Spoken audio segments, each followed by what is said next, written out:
Hi guys, welcome to our channel foodie plate. ఈరోజు అయితే Puri with బంగాళదుంప కర్రీ. బంగాళదుంప అంటే బంగాళదుంప శనగపిండి కర్రీ. మేమైతే అలా అంటాం, మీరేమంటారో కామెంట్ సెక్షన్లో చెప్పండి. ఈ కర్రీని మనం ఎక్కువ హోటల్స్లో టేస్ట్ చేస్తూ ఉంటాము. సో ఈరోజు రెసిపీ చూసేద్దాం. ఫస్ట్ అయితే కుక్కర్ పెట్టుకోవాలి. నేనైతే కుక్కర్లో చేస్తాను ఈ కర్రీ. కుక్కర్లో 3 టేబుల్ స్పూన్స్ ఆఫ్ ఆయిల్ వేసుకోవాలి. అండ్ దీనికి కావాల్సిన vegetables carrot, potato and onions చీరికలుగా కట్ చేసుకోవాలి, కరివేపాకు అండ్ పచ్చిమిరపకాయలు, అంతే, ఈజీ. అండ్ ఫస్ట్ ఆయిల్ వేడెక్కాక కొంచెం ఆవాలు, తర్వాత కొంచెం జీలకర్ర వేసుకోవాలి. అండ్ అవి కూడా కొంచెం వేగాక కరివేపాకు పచ్చిమిరపకాయలు కూడా వేసేసుకోవాలి. అవి కూడా కొంచెం చిట్పట్లాడాలి, కొంచెం వేగాలి కరివేపాకు అండ్ పచ్చిమిరపకాయలు. అవి వేగాక మనం చీరికలుగా కట్ చేసుకుంటాం కదా, ఆ ఆనియన్స్ కూడా వేసేసుకోండి. ఇలా కట్ చేసుకుంటే కర్రీ టేస్ట్ బాగుంటుంది. అవి వేసుకున్నాక మనం ఒకసారి కలిపి కొంచెం మగ్గనివ్వాలి. ఎందుకంటే మగ్గితే కొంచెం టేస్ట్ బాగుంటుంది. అలానే ఎక్కువ మగ్గకూడదండి, ఉల్లిపాయలు బాగా ఫ్రై అవ్వకూడదు, కొంచెం మగ్గితే సరిపోతుంది. అండ్ వీటిల్లో చాలా వెజిటేబుల్స్ వేసుకోవచ్చు, బీన్స్, క్యారెట్, బంగాళదుంపలు, అలా మీకు ఇంకేమన్నా యాడ్ చేసుకోవాలన్నా యాడ్ చేసుకోవచ్చు. మేమైతే క్యారెట్ అండ్ పొటాటో వేసుకుంటున్నాం ఈరోజు. అండ్ కొంచెం మగ్గాక ఉల్లిపాయలు, పసుపు అండ్ ఉప్పు కూడా వేసేసుకుని ఒకసారి కలుపుకోవాలండి. చూసుకోండి, ఎక్కువ మగ్గకూడదు, ఉల్లిపాయలు ఎక్కువ మగ్గితే అంత టేస్ట్ బాగోదు. నేనైతే కొంచెం మగ్గనిస్తాను కొంచెంసేపు మూత పెట్టుకుని. నేనైతే పూరీలోకి కర్రీని చాలా ఇష్టంగా తింటాను. నాకైతే చాలా ఇష్టం ఈ కర్రీ అయితే, స్పెషల్లీ పూరీలోకి. మీరేం ట్రై చేస్తారు పూరీలోకి? కొంచెం మంది నాన్ వెజ్ కూడా తింటారు, అది కూడా బాగుంటుంది. చూసారుగా, ఇప్పుడు మగ్గాక క్యారెట్ అండ్ బంగాళదుంపలు కూడా వేసేసుకోవాలి. అవి కూడా కొంచెం మగ్గాలి, ఎక్కువసేపు మగ్గనివ్వకండి, ఎందుకంటే మనం ఎలాగో కుక్కర్ క్లోజ్ చేసేసి కుక్కర్ విజిల్స్ వచ్చేటట్టు చేస్తాము. సో ఒకసారి కలుపుకొని ఒక 1 or 2 minutes అలా ఉంచుకోండి.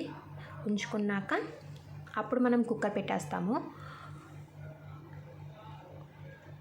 చూసారుగా, అండ్ మగ్గిపోయినాయి. ఇప్పుడు కొంచెం వాటర్ వేసుకోవాలి. ఎక్కువ అంటే మీకు కర్రీ కొంచెం పలుచగా కావాలంటే కొంచెం పలుచగా, ఇప్పుడు వేసుకోకండి, కొంచెం వేసుకోండి. నేనైతే 1/2 గ్లాస్ వేసుకున్నాను వాటర్. వేసుకుని లిడ్ క్లోజ్ చేసి విజిల్ పెట్టేయండి.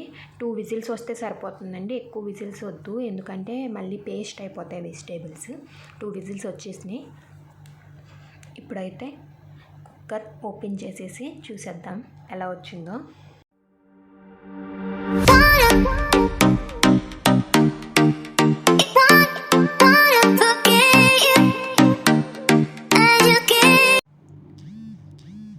చూసారుగా, మన కర్రీ అయితే రెడీ అయిపోయింది. అండ్ కొంచెం వాటర్ ఉంటాయి, అవి ఇప్పుడు ఎలాగో మనం కొంచెం కుక్ చేస్తాము, సో పర్లేదు. అండ్ అలా టెక్స్చర్ కూడా అలా కొంచెం వాటరీగా ఉంటే బాగుంటుంది, ఎందుకంటే మనం శనగపిండి అది వేసేసరికి ఎలాగో కొంచెం గట్టి పడిపోతుంది. చూసారుగా, పొటాటో అయితే ఉడికిపోయింది. ఇప్పుడు ఒక చిన్న గిన్నెలో శనగపిండి తీసుకోవాలి. ఒక 2 to 3 టేబుల్ స్పూన్స్ ఆఫ్ శనగపిండి తీసుకుని దాంట్లో వాటర్ వేసుకుని కలుపుతూ ఉండాలి. అండ్ కొంచెం వాటర్ వేసుకొని మనం మిక్స్ చేస్తూ ఉండాలి. లమ్స్, ఉండలు లాంటివి కట్టకూడదు. ఉండలు కడితే కర్రీకి మధ్యలో అలా తగులుతున్నట్టు అండ్ కర్రీ టేస్ట్ కూడా స్పాయిల్ అయిపోతుంది. సో ఉండలు లేకుండా మొత్తం మెత్తగా అయిపోయేటట్టు పేస్ట్ లాగా మిక్స్ చేసుకొని, చూసారుగా ఇలా ఉండాలన్నమాట. ఇప్పుడు ఈ పేస్ట్ని కర్రీలో వేసుకుని బాగా మిక్స్ చేసుకోవాలి. చూసుకోండి, మిక్స్ చేసుకుంటూ అది లిక్విడ్ని పోసుకోండి, అప్పుడు కొంచెం బాగా కలుస్తుంది. చూసారుగా, ఇలా పోసేసుకోవాలి. అండ్ మీకు ఇంకా లిక్విడీగా కావాలి కర్రీ అంటే కొంచెం వాటర్ అదే గిన్నెలో వేసుకుని పోసుకోండి. అండ్ కొంచెం కుక్ అవ్వనివ్వాలి, ఒక 5 minutes కుక్ అయితే చాలు, అంతకన్నా ఎక్కువ అక్కర్లేదు. ఒక 3 to 5 minutes కుక్ అయ్యాక మన కర్రీ అయితే రెడీ అయిపోతుంది. చాలా బాగుంటుందండి ఈ కర్రీ. మీరు కూడా ఒకసారి ట్రై చేసి ఎలా ఉందో నాకు కామెంట్ సెక్షన్లో చెప్పడం అయితే మర్చిపోకండి. నేను మీ కామెంట్స్ అన్నీ చూస్తాను. చూసారుగా, కర్రీ అయితే ఎంత బాగా అయిపోయిందో. ఇంకా అయిపోయినట్టేనండి. ఇప్పుడు స్టవ్ ఆఫ్ చేసుకుని మీరైతే సర్వ్ చేసేసుకోవచ్చు. పూరీస్తో ఈ కర్రీ చాలా బాగుంటుంది, ట్రై చేయండి, పిల్లలు కూడా చాలా ఇష్టంగా తింటారు. అండ్ ఇలాంటి మరిన్ని వీడియోస్ కోసం మా ఛానల్ని సబ్స్క్రైబ్ చేయండి, లైక్ చేయండి, షేర్ చేయండి అండ్ కామెంట్ చేయండి. Thank you for watching.